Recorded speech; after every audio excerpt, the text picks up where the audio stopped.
Salam saudara-saudara yang terkasih di dalam Tuhan. Kita hari ini membahas tentang beberapa sola yang menjadi moto daripada reformasi. Karena pada hari Sabtu 31 Oktober ini kita merayakan reformasi.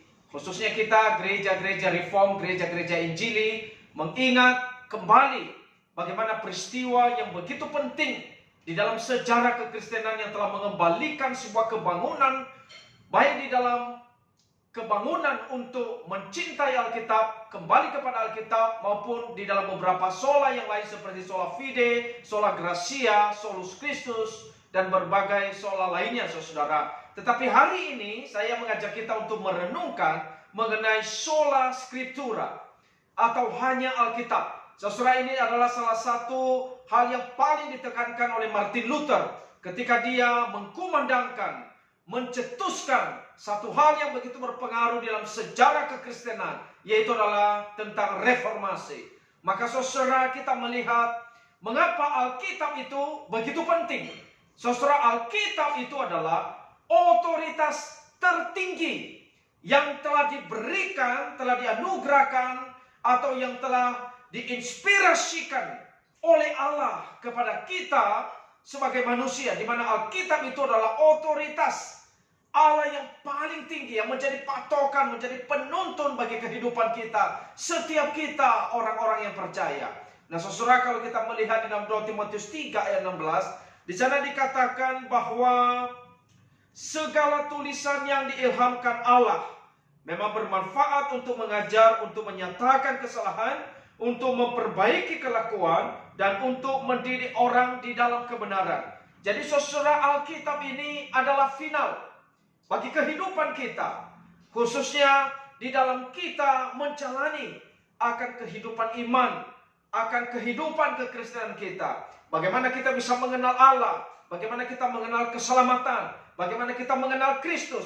Maka Alkitab itu adalah sebagai penuntun di dalam kehidupan kita. Maka saudara-saudara, pada zaman Martin Luther begitu banyak terjadi penyelewengan terhadap isi-isi Alkitab, sehingga banyak pengajaran tidak sesuai dengan apa yang dikatakan dalam firman Tuhan. Itu sebabnya Martin Luther mengembalikan supaya seluruh gereja Tuhan kembali kepada firman.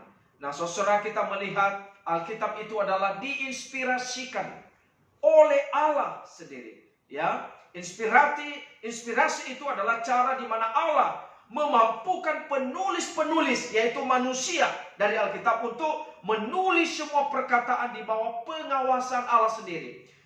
Jadi kepribadian dan kemanusiawian para penulis Alkitab diakui aktif dalam proses penulisan. Tetapi Roh Allah itu memimpin mereka di dalam proses inspirasi tersebut.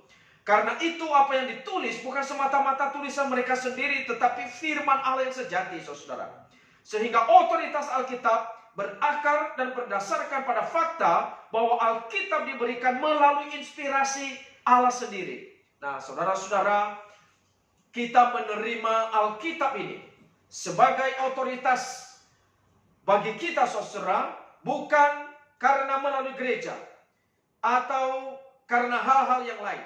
Satu-satunya yang meyakinkan mengapa kita percaya otoritas Alkitab adalah karena kesaksian Roh Kudus. Karena Alkitab itu adalah inspirasi Allah sendiri. Itu menjadi jaminan bagi kita. Kenapa kita menerima Alkitab? Karena Alkitab ini diinspirasikan, diwahyukan oleh Roh Kudus. Nah, saudara-saudaraku, itu sebabnya apa yang dikatakan oleh Martin Luther itu adalah hal yang benar. Sehingga spirit back to the Bible, saudara, ini adalah satu spirit yang semestinya kita hidupi, termasuk di dalam zaman kita hari ini.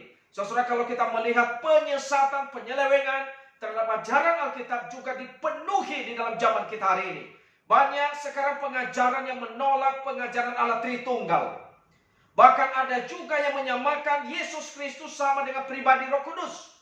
Bahkan termasuk pengajaran-pengajaran yang lain, saudara, yang begitu menyesatkan iman anak-anak Tuhan. Saudara melihat di YouTube, saudara melihat di Facebook, di media-media sosial terlalu banyak. Saudara harus berhati-hati dalam hal ini. Setiap pengajaran yang tidak sesuai dengan Alkitab harus dilawan, harus ditolak. Karena saudara, begitu banyak penyesatan di zaman ini. Jikalau kita mempunyai ajaran yang sehat, kita ingin mempunyai pengertian yang benar, biarlah kita boleh kembali kepada Alkitab. Setiap kita yang kembali kepada firman, kita mempunyai iman yang sehat. Setiap gereja yang menjunjung tinggi Alkitab, gereja itu menjadi gereja yang sehat di dalam pengajarannya. Dan iman daripada orang-orang yang mendengarkan juga akan dibangun di dalam iman yang sehat. Oleh sebab itu saudara, biarlah kita terus mencintai Alkitab, bahkan sungguh-sungguh melakukan akan firman, merenungkan di dalam kehidupan kita. Saudara, terus mencintai Alkitab, terus memberitakannya, dan terus menghidupi di dalam kehidupan kita. Tuhan Yesus memberkati. Shalom.